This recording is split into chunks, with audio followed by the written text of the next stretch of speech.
Hello friends, मैं यशवंत कुशवाहा आप सभी को अपने यूट्यूब चैनल ऑल टाइम स्टूडेंटो इंडिया में हार्दिक अभिनंदन करता हूं।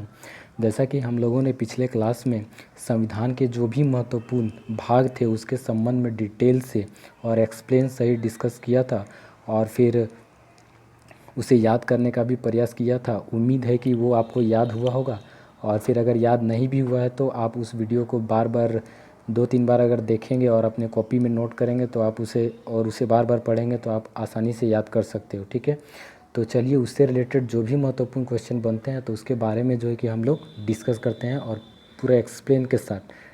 तो चलिए बढ़ते हैं हम लोग। तो देखिए, भारतीय संविधान को कितने भागों में विभाजित किया गया है? तो जो पहला ऑप्शन है वो कितना है, 16 भागों में, 22 भागों में, 24 भागों में, 25 भागों में। तो इसका जो राइट आंसर हो जाएगा वो 22 भागों में हो जाएगा। ठीक है, तो चूँकि देखिए अभी भी वर्तमान में और फिर मूलतः भी कितने भाग थे, तो 22 भाग थे। ठीक है, और अभी भी 22 भाग ही हैं, परंतु अगर गणना की दृष्टि से देखें, क्योंकि बहुत सारे संविधान संशोधन हुए, ठीक है, तो बहुत सारे भागों को जो है कि हमारे संविधान में ऐड किया गया। अगर गणना की दृष्टि से देखें तो 25 भाग हैं, परंतु यहाँ पे क्वेश्चन में वैसा जिक्र नहीं किया गया है, इसलिए इसका जो राइट आंसर हो जाएगा वो कौन सा हो जाएगा, 22 भाग हो जाएगा। ठीक है, तो उम्मीद है ये क्वेश्चन आपको समझ में आया होगा। चलिए नेक्स्ट क्वेश्चन में बढ़ते हैं। ठीक है, तो देखिए, नागरिकता से संबंधित प्रावधान संविधान के किस भाग में है ना? तो भाग 1, भाग 3, भाग 2, भाग 4। तो नागरिकता से संबंधित जो भी उपबंध है वो उस भारतीय संविधान के भाग 2 में वर्णन किया गया। ठीक है, उम्मीद है ये क्वेश्चन आपको समझ में आया होगा। चलिए अब देखिए, इसमें हम लोग को क्या पता करना है, निम्नलिखित में से कौन एक सही सुमेलित नहीं है। ठीक है, तो देखिए, नागरिकता, तो भारतीय संविधान का भाग 2 ये तो बिल्कुल सही है। उसके बाद मौलिक अधिकार, भारतीय संविधान का भाग 3 ये भी सही है। मौलिक कर्तव्य, भारतीय संविधान का भाग 6 है, ये तो बिल्कुल गलत लग रहा है क्योंकि इसका जो वर्णन है भाग 4 ए में किया गया है। उसके बाद डी, राज्य, भारतीय संविधान का भाग 6 ये भी सही है। ठीक है, तो इसका जो सही उत्तर हो जाएगा कौन सुमेलित नहीं है, तो सी नंबर सुमेलित नहीं है। ठीक है, उम्मीद है ये भी आपको समझ में आया होगा। चलिए हम लोग नेक्स्ट क्वेश्चन में आगे बढ़ते हैं। तो देखिए, भारतीय संविधान के किस भाग में 3 सोपानों में पंचायतों की परिकल्पना की गई है? तो ये बहुत ही ज़्यादा इंपॉर्टेंट है और पिछले वीडियो में भी हम लोगों ने डिस्कस किया था 3 प्रकार की सरकारों के बारे में। ठीक है, जो कि स्थानीय स्तर पर बनाए जाते हैं, जिसमें पंचायतें थे, नगर पालिकाएँ थे और फिर सहकारी समितियाँ थी। ठीक है, तो इसमें पंचायतों के संबंध में चर्चा की गई है। तो इसका जो पहला ऑप्शन है कौन सा है, भाग 9 है, भाग 10 है, भाग 11 है और भाग 12 है। तो इसका जो राइट आंसर क्या हो जाएगा सर, भाग 9 हो जाएगा। उम्मीद है ये भी आपको समझ में आया होगा। चलिए हम लोग नेक्स्ट क्वेश्चन में आगे बढ़ते हैं। अब देखिए इसमें क्या वर्णन किया गया है। तो भारतीय संविधान का कौन सा भाग और अध्याय संघ और राज्यों के बीच विधायी संबंध के बारे में चर्चा करता है? तो पहला जो ऑप्शन है भाग 11 और अध्याय 1, भाग 11 और अध्याय 2। ठीक है, उसके बाद भाग 12 और अध्याय 1। ठीक है, भाग 12 और अध्याय 2। तो इसका जो राइट आंसर हो जाएगा वो क्या हो जाएगा सर, तो ए नंबर हो जाएगा, भाग 11 और अध्याय 1। ठीक है, जो थोड़ा हम इसे एक्सप्लेन करते हैं। तो पिछले वीडियो में हम लोगों ने डिस्कस किया था कि जो भारतीय संविधान है, ठीक है, तो उसमें जो भाग 11 है उसमें केंद्र एवं राज्यों के बीच संबंध के बारे में चर्चा की गई है। तो उसमें 2 प्रकार के संबंधों की चर्चा की गई है। पहला कौन सा संबंध है सर, विधायी संबंध, और दूसरा कौन सा संबंध है, प्रशासनिक संबंध। ठीक है, तो जो प्रशासनिक संबंध की चर्चा की गई है और जो विधायी संबंध की चर्चा की गई है तो भाग 11 में की गई है। ठीक है, तो जो भाग 11 में जिसका वर्णन किया गया है वो किसका किया गया है, और अध्याय 1 में तो विधायी संबंध के।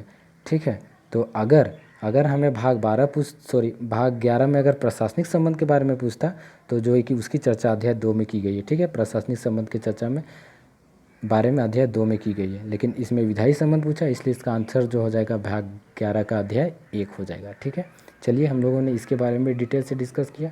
अब हम लोग अगले क्वेश्चन में आते हैं। निम्नलिखित में से कौन सा युग्म सही सुमेलित है? आपको पता लगाना है कौन सही सुमेलित है। तो देखिए, संविधान का दूसरा भाग मौलिक अधिकार है, ये तो बिल्कुल ही गलत है क्योंकि दूसरे भाग में क्या वर्णन किया गया है, नागरिकता।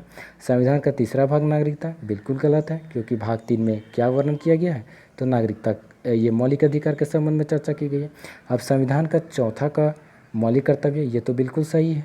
ठीक है, क्योंकि 4A में और अनुच्छेद 51 क में जो है कि मौलिक कर्तव्य के संबंध में चर्चा की गई है। उसके बाद आता है संविधान का 5वां भाग राज्य के नीति निर्देशक तत्व। ठीक है, तो ये तो बिल्कुल गलत है, क्योंकि भाग 4 में जो है कि राज्य के नीति निर्देशक तत्व का वर्णन किया गया है। तो इसका जो राइट आंसर कौन सुमेलित नहीं है, तो सॉरी कौन सुमेलित है, तो भाग सी हो जाएगा। मौलिक कर्तव्य 4A सुमेलित है। उम्मीद है ये भी क्वेश्चन आपको समझ में आया होगा। चलिए हम लोग नेक्स्ट क्वेश्चन में आगे बढ़ते हैं। देखिए इसमें भी क्या करना है, सूची 1 को सूची 2 से सुमेलित कीजिए। ठीक है, और फिर कूट का प्रयोग करते हुए सही उत्तर का चयन कीजिए। ठीक है, तो यहाँ पे कूट तो हम नहीं दिए हैं, लेकिन आप सिंपली मिलान कर सकते हो, है ना। तो चलिए हम लोग इसको मिलान करते हैं, है ना।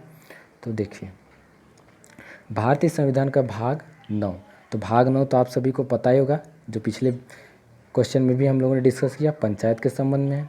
भाग 8 में क्या है सर, संघ क्षेत्र, जिसको क्या बोलते हैं हम लोग, संघ क्षेत्र मतलब हो गया केंद्र शासित प्रदेश के संबंध में जो है कि चर्चा की गई है। ठीक है, उसके बाद क्या है सर, भारतीय संविधान का भाग 4A, तो 4A में क्या है, मौलिक कर्तव्य है। ठीक है, भाग 9A में क्या है सर, स्थानीय सरकार, जो कि शहरों में होती है, नगर पालिका। उम्मीद है ये भी आपको समझ में आया होगा। ठीक है, चलिए हम लोग आगे बढ़ते हैं। देखिए 8वां जो क्वेश्चन है वो क्या है, निम्नलिखित में से कौन सा भारतीय संविधान के अंतर्गत सुमेलित नहीं है। तो पहला क्या है, पंचायत भाग 9, ये तो बिल्कुल सही है। नगर पालिकाएँ 9 का बिल्कुल सही है। सहकारी समिति 9 का बिल्कुल सही है। अधिकरण भाग 10 बिल्कुल गलत है। ऐसा इसीलिए क्योंकि जो अधिकरण की चर्चा की गई है भाग 14 क में की गई है। ठीक है, तो अधिकरण के बारे में थोड़ा एक्सप्लेन कर देता हूँ, हालांकि मैंने पिछले वीडियो में भी एक्सप्लेन किया था, थोड़ा रिलेट कर देता हूँ अगर किसी को याद ना हो तो। जो अधिकरण है ना, वो एक प्रकार का जो है कि न्यायिक संस्था होती है, जो एक पर्टिकुलर क्षेत्र में जो है न्याय निर्णय का कार्य करती है। जिस प्रकार हाई कोर्ट एवं सुप्रीम कोर्ट होते हैं, वहाँ पर जो फौजदारी, उसके बाद दीवानी मामले जो सुने जाते हैं, और भी अन्य मामले भी सुने जाते हैं, लेकिन अधिकरण जो होता है एक पर्टिकुलर क्षेत्र में न्याय निर्णय का कार्य करता है। ठीक है, तो इसका वर्णन किस में किया गया है सर, भाग 14 क में किया गया। उम्मीद है ये भी आपको समझ में आया होगा। चलिए हम लोग 9वें क्वेश्चन में आगे बढ़ते हैं। ठीक है, तो देखिए संविधान के कौन सा भाग में पंचायती राज से संबंधित प्रावधान है। क्वेश्चन वही है, क्योंकि ये सब जो क्वेश्चन है सब प्रतियोगिता परीक्षा में पूछे जा चुके हैं। देखिए तो पंचायती राज व्यवस्था बहुत ही ज़्यादा इंपॉर्टेंट चैप्टर है, तो आप इसे एक अच्छे से पढ़ें। ठीक है, और फिर मैं तो नेक्स्ट वीडियो में जब भी लाऊंगा तो पंचायती राज व्यवस्था के संबंध में डिटेल से डिस्कस करूंगा। तो चलिए यहाँ पे अगर आया है तो थोड़ा चूँकि हम लोग भाग पढ़ रहे हैं तो भाग में डिस्कस किया गया है, तो इसके बारे में हम लोग डिस्कस करते हैं। देखिए तो पंचायती राज व्यवस्था के संबंध में तो कौन सा हो जाएगा, इसमें जो पहला ऑप्शन है वो कौन सा है, भाग 6, भाग 7, भाग 8, भाग 9। ठीक है, तो इसका सही उत्तर हो जाएगा भाग 9, है ना। चलिए हम लोग 10वें क्वेश्चन में बढ़ते हैं। देखिए क्या है इसमें जो वर्णन किया गया है, सूची 1 को सूची 2 के साथ सम्मिलित कीजिए और नीचे दिए गए कूट से सही का चयन कीजिए। ठीक है, तो चूँकि यहाँ पे क्या करना है, हमने मिलान करना है ना। तो चलिए हम लोग मिलान करते हैं। तो मौलिक अधिकार का वर्णन जो है किस में किया गया है सर, तो भाग 3 में किया गया है ना।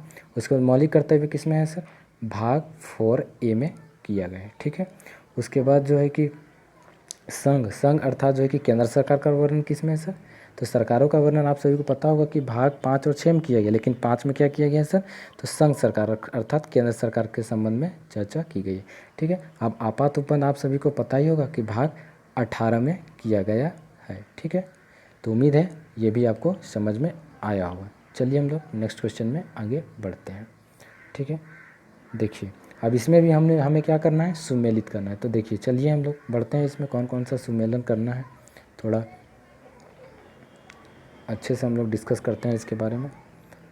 तो देखिए संविधान का भाग 15 में क्या चर्चा की गई है सर, तो आप सभी को पता ही होगा कि निर्वाचन, चुनाव, सरकार का चुनाव। ठीक है, तो A नंबर हो जाएगा। उसके बाद जो है कि संविधान का भाग 16 किसकी चर्चा की गई सर, कुछ वर्गों के लिए विशेष उपबंध। आप सभी को पता ही होगा कि आर्टिकल 330 और आर्टिकल 332 के तहत अनुसूचित जाति एवं अनुसूचित जनजाति के लिए लोकसभा एवं विधानसभा में क्या है, सीटों के आरक्षण की व्यवस्था की गई है। तो वो भी एक एग्जाम्पल है किसका, कुछ वर्गों के विशेष संबंध का एग्जाम्पल है। ठीक है, उसके बाद अगला आते हैं संविधान का भाग 17। भाग 17 तो आप सभी को पता ही होगा, भाषा, राजभाषा, ठीक है। उसके बाद भारतीय संविधान का भाग 18 आपात उपबंध, आप सभी को पता ही होगा क्या, आपात उपबंध। आपात उपबंध के संबंध में चर्चा की गई है, ठीक है। तो उम्मीद है ये वीडियो भी आपको पसंद आया होगा। ये क्वेश्चन को भी हम लोगों ने बहुत अच्छे से डिस्कस किया, ठीक है। तो अगर आपने पिछले वीडियो को नहीं देखा है तो आप उसे भी देखें। प्ले लिस्ट में सारे वीडियो जो हैं चैप्टर वाइज हैं, ठीक है। थोड़ा बोरिंग लगेगा बट आप देखिएगा, वो बहुत ही ज़्यादा यूज़फुल है, ठीक है। तो नेक्स्ट जो वीडियो आने वाला है वो भी संविधान से रिलेटेड ही होगा, ठीक है। तो मिलते हैं हम लोग नेक्स्ट वीडियो में, तब तक के लिए जय हिंद, जय भारत। और अगर चैनल अच्छा लगा होगा तो शेयर कीजिए, लाइक कीजिए, सब्सक्राइब कीजिए, ठीक है, ताकि ये जो वीडियो है वो बहुत और भी अन्य लोगों को लाभ हो सके, ठीक है। तब तक के लिए थैंक यू।